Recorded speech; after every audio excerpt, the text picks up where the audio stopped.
দুপুরের খাবারের জন্য কোম্পানি আমাদেরকে সর্বোচ্চ 400 টাকা বাজেট দিয়েছে। আমি যদি 300 টাকা খেয়ে 400 টাকার ভাউচার দেই, তাহলে এটা কি জায়েজ হবে?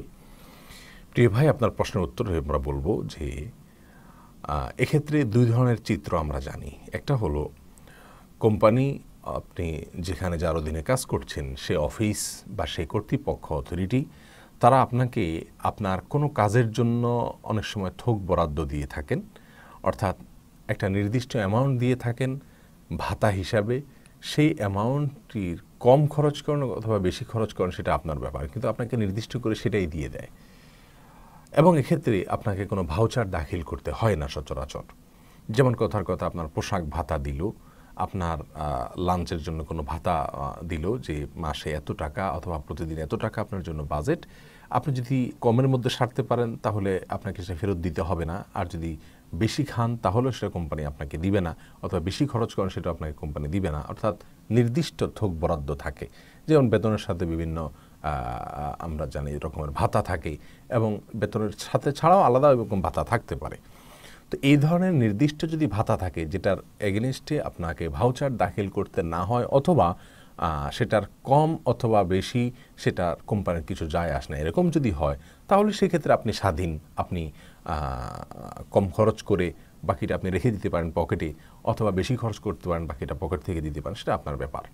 কিন্তু সচরাচর কোম্পানির কাজে আপনি কোনো জায়গায় যাবেন, আপনাকে যাতায়াতের বাবদ, যাতায়াত ভাড়া বাবদ, খরচ বাবদ কোম্পানি যে টাকা খরচ করার জন্য পারমিশন দেন, অথবা দুপুরের খাবার, রাতের খাবার অথবা নাস্তার জন্য যে পারমিশন দেওয়া হয়ে থাকে, যে বাজেট দেওয়া হয়ে থাকে, অনেক সময় সেটা সর্বোচ্চ মাত্রাটা বলা থাকে যে এত টাকার ভেতরে আপনি খরচ করে আসবেন। এর মানে এটা নয় যে এত টাকা আপনাকে দিয়ে দেওয়া হলো, এর মানে হলো সর্বোচ্চ এত পর্যন্ত আপনি খরচ করতে পারবেন।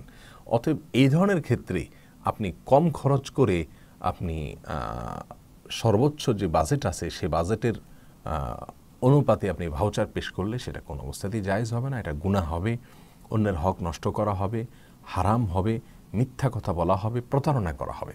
বিধায় এটা থেকে আমাদের বেঁচে থাকা উচিত।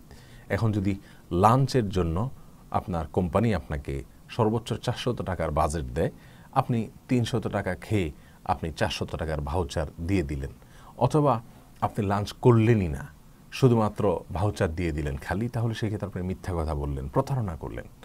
এটা কোনো অবস্থাতেই জায়েজ হবে না। আপনাকে 400 টাকার বাজেট যদি থাকে, কথার কথা উপমাস্বরূপ, তাহলে সেক্ষেত্রে আপনি 400 টাকার পুরাটুকু খেয়ে আপনি যে ভাউচার দিলে সেটা আপনার জন্য জায়েজ হবে। আর যদি আপনি 350 টাকা খান, তাহলে 350 টাকার ভাউচারই আপনাকে দিতে হবে। 400 টাকার ভাউচার দিলে সেটা গুনাহ হবে, সেটা হারাম হবে, অন্যের হক নষ্ট করা হবে।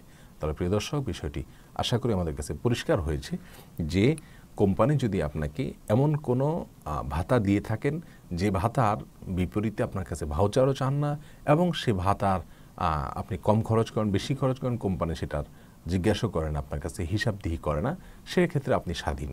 কিন্তু যে ব্যাপারে কোম্পানি হিসাব নেয় আপনার, সেক্ষেত্রে কিন্তু আপনি কম খরচ করে বেশি টাকার ভাউচার দিলে সেটা গুনাহ হবে। আল্লাহ তাআলা আমাদের সবাইকে প্রত্যেকটা বিষয় আল্লাহ এবং বান্দার হককে সচেতনভাবে আদায় করা এবং পরিপালন করার তৌফিক দান করুন।